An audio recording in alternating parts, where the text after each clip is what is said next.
So with the summer campaign season over, what were common wear and tear issues that the cavalry had to deal with while in the field? Of course, one way of finding this is through documents and letters, but the more hands-on way is to discover this through experimental archaeology, or AKA breaking your own stuff. This week on the 11th OVC, the common wear and tear items that the original cast had to deal with, and what we discovered as well. So one of the more eye-opening experiences of being a living historian is experiencing the process of using and abusing the gear that you use in the field. So through our own experiences over the years, we have come to appreciate some of the specific issues that the original cast would have to deal with. So we're going to break down 3 pieces of gear that we've experienced, break down the quickest, or maybe, I don't know, maybe the most annoying in the field. So the first one, for instance, would be the wear and tear on our saddles and tack. Basically, and you'll see some photos of this, but what we've experienced in the field and what you may hear is the rawhide cover on them is prone to splitting. Yeah.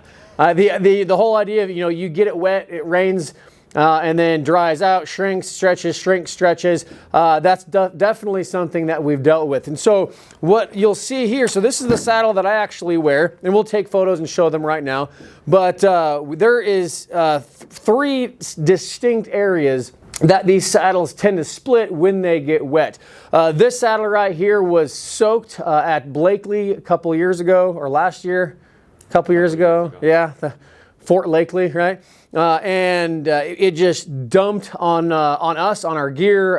In one aspect, we were out riding in it, and just I, for whatever reason, was not protecting my saddle as much as I should. And right after that event, actually, it was on the way home that everything was soaked, all our gear was soaked, and I come back, open the horse trailer door to unload everything after coming home, and my entire saddle was split. Not just in one place, not just in 2 places.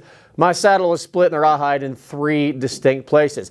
The first one being this back rim right here, where these, not staples, but where these brass covers actually are around the coat straps in the rear.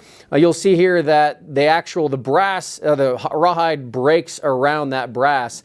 And because of that, and the staples and the nails put in the tree, the rawhide splits right along the line of those brass covers for those coat straps. The second place that it generally splits is right here on the cover on the front of the pommel there, right where the stitching is, right where the stitching is, just comes apart. That's common. You'll see this on a lot of used McClellans, both reproductions and originals. The rawhide does split right on the seam, right there on the front end of the pommel. The other area that we generally deal with is on the underneath side here. You'll see here, and then of course we'll throw some photos on, but right along the entire stitching of this underside of the tree is completely stretched out. The stitching itself has come undone, and this was after one event. So imagine having to live in it. Yeah, I was going to say, imagine. I still ride it. It's still based, having done a couple field modifications. It doesn't, impede my ability to be combat effective. It doesn't hurt the horse. But now every time it rains, my wooden tree underneath is definitely getting wet. So from this point forward, it's just a matter of time before this thing just disintegrates.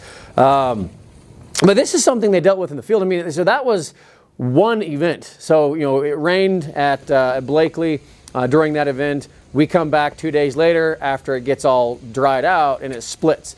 These guys were on campaign for weeks, months at a time per se. And of course, it rains a lot more in Virginia and in the Midwest than it does where we are here in Wyoming. So I can imagine how the condition of their saddles, even after 1 year of campaigning, let alone 4 years of warfare. And the field life of a saddle was considerably short. Yeah. I can't remember the figure on it. I'll have to look that up later. Right. But there's a reason why they were continually issuing new equipment every quarter. Yeah, exactly. No, it's something that we experience a lot. I mean, I've been doing living history for, a little bit more than 10 years now. And I've gone through, this is my 4th saddle that I've gone through that just, I run into the ground. I've tried to fix it. I've tried to, take the rawhide completely off or re-rawhide it. I've done, some of that, but just overall, I've done 4 saddles in 10 years, and of course, I'm not in the field all the time. So it's something that through our own experience that we've dealt with, it's a continuing problem, and it's obviously a problem that the original cast had to deal with as well. And real quick before I forget, another thing that is pretty common is the saddlebags get stretched out, especially where they attach on the various knobs and little bits of metal. These get notoriously stretched out. You can kind of see how bad that one is already. And you're constantly having to reattach it every time you put it on the saddle. At least I am. Yeah, no, in this one too, you'll see some photos here. When you put it on the saddle, it's just so stretched out. And these saddlebags actually came with the saddle and were fit to it. And when I got it brand new, it was nice and tight. That leather, I mean, there's no way, honestly, you'd have to really strain to get the saddlebags off. Because they were so hard on the staple there, and that slit for the leather on the staple was just so tight. And then now it's just, I can't keep it on because it just flops right off. And that's after. I mean, that happens very shortly with the leather. Mm-hmm. So the last thing that I want to cover as well with the tack, and this is something that happens all the time, is just broken coat straps. It's when we're on campaign and we're sucking up those, you're putting your bedroll on the back, you're putting your coat on the pommel, and you're sucking it up tight. I mean, the manual in poinsettias, both poinsettias and Cooks, says that you're supposed to really get it as tight as possible, lifting that coat up off the withers of the horse, or lifting that bedroll off the back end of the horse. And so, you wrench down and you buckle it, and I would say at least once or twice a year, I wrench and pop off a coat strap. Flying backwards. Yeah, go flying backwards.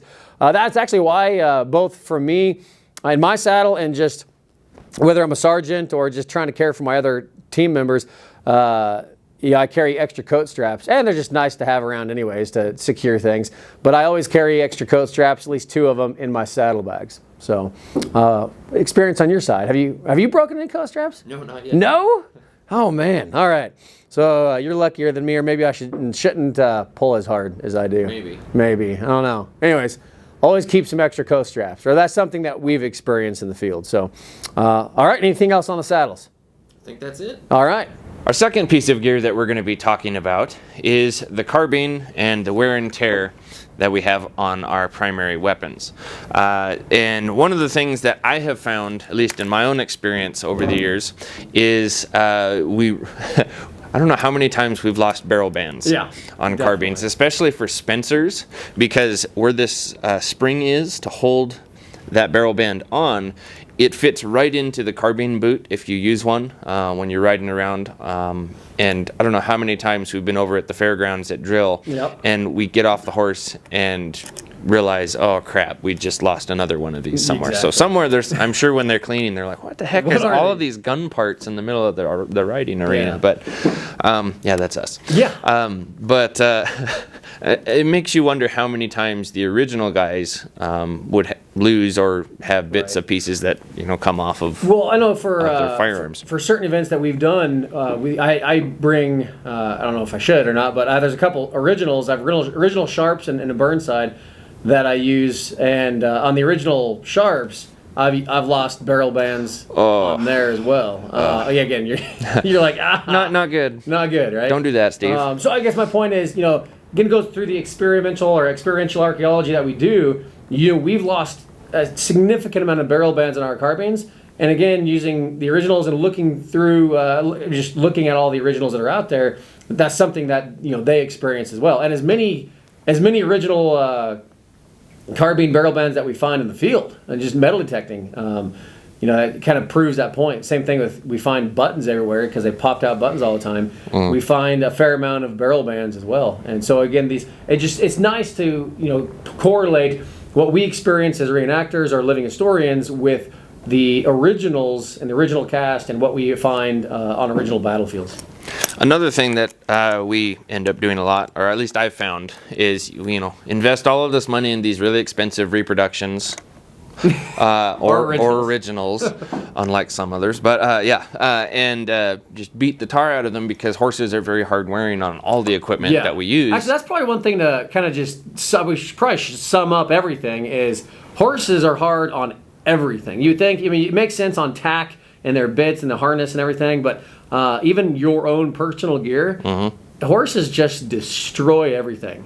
And they're just rough on it. So yeah, continue on. And so one of the things you'll see, this one is pretty beat up.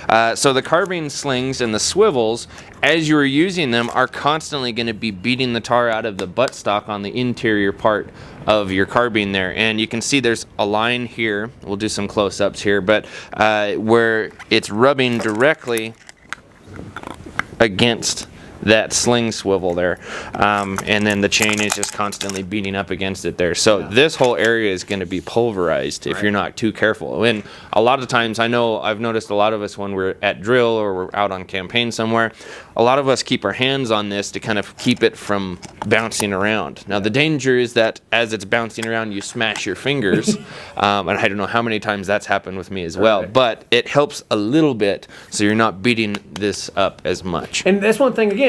You can see that wear and tear on originals. There's a lot of originals out there that have not been issued, or at least not issued in hard, campaign style work or use. But the ones that have, you can see that same wear and tear on those originals as well. I mean, one of my favorite originals to look for are carbines that have, of course, initials scratched into the stock. I always love those. But then you can see on some of those stock that have the initials in there that were issued, you can see that, of course, it's not as freshly worn, so it actually doesn't have that coloration differential, but you can definitely see the scraping and the wearing on the stock from that carbine swivel. And it's just one of those nice things to look for on originals, whether they were issued or not, or at least not issued, but carried in the field and actually used in the field, is just that wear and tear on that stock. One of the other issues that you might deal with is losing a hammer screw. So Steve, tell us about that. Well, apparently, Mister, I don't lose anything. I take better care of my equipment. You do take better care of your still equipment. getting destroyed, but it lasts longer. Maybe a month longer, I don't know. I've dealt with, now, not so much on Spencer's, but definitely on Smith's. Now, I don't know, I can't say whether it's because of reproduction or because I haven't used an original in the field, but my Smith carbines always, I would say not always, I would say I lose a hammer screw on a fairly frequent basis. Enough that before I go to any event or doing any living history type work, I always take a screwdriver and I tighten all the screws on the weapon. I mean, granted, that's something that soldiers should do anyways, but it definitely makes you learn that you can't just grab and go. You definitely have to make sure it's clean, but you also have to make sure all the screws are actually tightened as well, because I've lost hammer screws to where the screw falls out, the hammer stays on, but you shoot that last shot and then discharge your weapon, and the hammer then falls off. Then you're grabbing in the grass trying to look for it during the event there. So that's, again, it's just something between the barrel bands, the wear and tear on the stock, and then the losing hammer screws or screws in general. That's just something that the original cast may have dealt with. The screws, maybe not so much, because they definitely would have cared for their weapons and tightened them with their tools that they had. But again, or did they? Right, that for another video. But it's just something that we've dealt with that I'm sure the original cast dealt with as well. Because if you're not, I'll say this, even on a 3-day campaign, I start with every screw tightened, and I've ended it with a missing screw. So don't have a screw loose. Don't have a screw loose. Don't be like us. Right. So, anyways, anything else on carbines? I think that's it. All right. Moving on. All right. Now, the third and last thing that we're going to cover as far as the wear and tear on equipment that cavalry troopers would have experienced in the field is the wear and tear on clothing. Now, you can see this definitely by looking at the clothing returns, clothing ledgers, and regimental books. But through our own experience, this is definitely something that we have more than enough, I guess, events to talk about, right? So what have you dealt with then? So, I mean, right off the bat, obviously suspenders, popping buttons, all that. Right. We've repaired them numerous times. Yeah, the whole suspenders thing. To the point we just look like hobos almost. Right. So that's an obvious one. Other things that I know we've had issues with are wearing out the interior of the trousers on the legs. And especially with you tore out the trousers and like around where the boot was. Your boots were hanging out of your trousers from your knees. Like You're right. No, and that's one thing too, that again, being specific to the wear and tear that the cavalry would have dealt with. One thing that here's a good example of experimental archaeology that I've dealt with is you see a lot of cavalry troopers in original photographs take the fenders off their stirrups or their stirrup straps or their saddles in general, right? They take that big protective piece of leather off. I mean, it's just a big chunk of leather. It makes it lighter. It's easier. And it's just, overall, I loved it. As soon as I took my fenders off my saddle, I loved it. However, immediately thereafter, there's a buckle. There's a buckle that's right on the about stirrup. there. Exactly. That really starts to wear on your boots. That's why I usually tuck my trousers in when I'm riding. So that's what I've learned is when it comes to tearing up my pants, as soon as I remove the fender, my trousers, after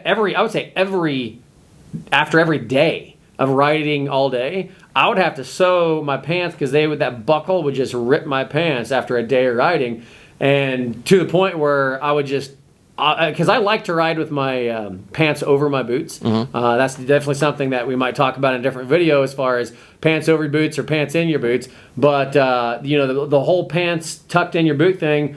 A lot of people say it's because of mud. Protecting your pants from getting muddy. Me personally, I tuck my pants into my boots primarily to protect my pants from getting abraded by the buckle on my stirrup straps. So that's something I've dealt with. Yeah. Let's see.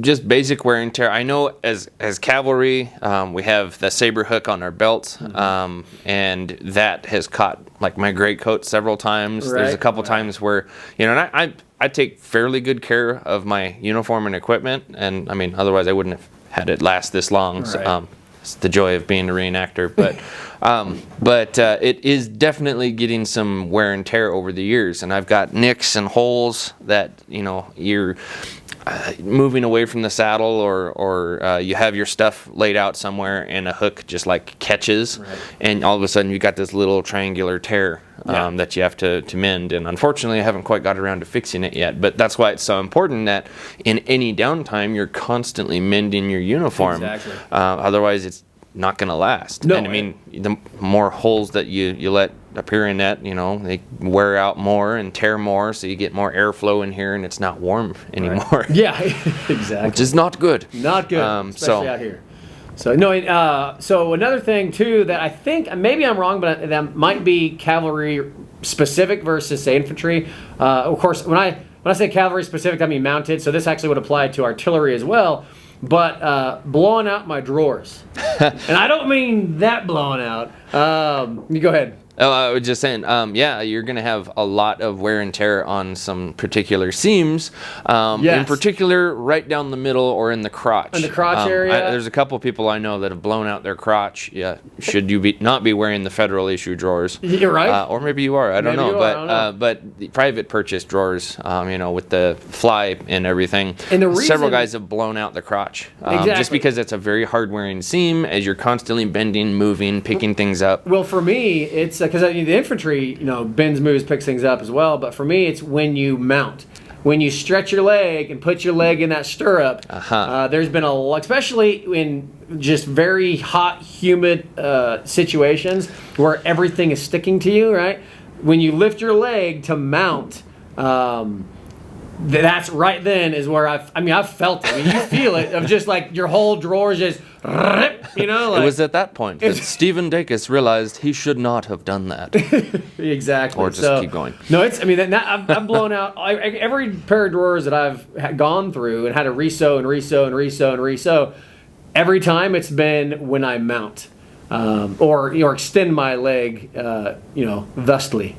So that's blowing out my drawers is something that it seems like especially once they get wet, and after a few months of wearing them continually and at a long time, then they blow out. The seam. I mean, it's not actually, the seam doesn't rip out for me. It rips right along the seam because the fabric itself just rips out. But maybe that's just something I've dealt with. And I'm sure the original guys, I mean, you're going to be constantly dealing with that because, we have the benefit of using modern fabrics, or at least reproduction modern fabrics, that are a lot of times going to be sewn a lot better than maybe the original ones were, since they're not mass contracted and cranked out and sent out. I mean, there's going to be all kinds of variation, of course, but I'm sure numerous guys had to deal with something because it was a very poorly made seam and it didn't hold together, or the fabric just started to fall apart. And that's a good point. I guess one thing that that did surprise me is being able to handle an original sack coat, right? Shell jackets or mounted surface. The uniform jackets are a different story because there's a lot of, they're very tight and well put together. But the sack coat, so I was able to handle original sack coats, as many of you have been able to do as well. And I was actually surprised. I can't remember which contractor it was. I was surprised at actually the shoddiness of it. It was just literally just you could tell it was just thrown together.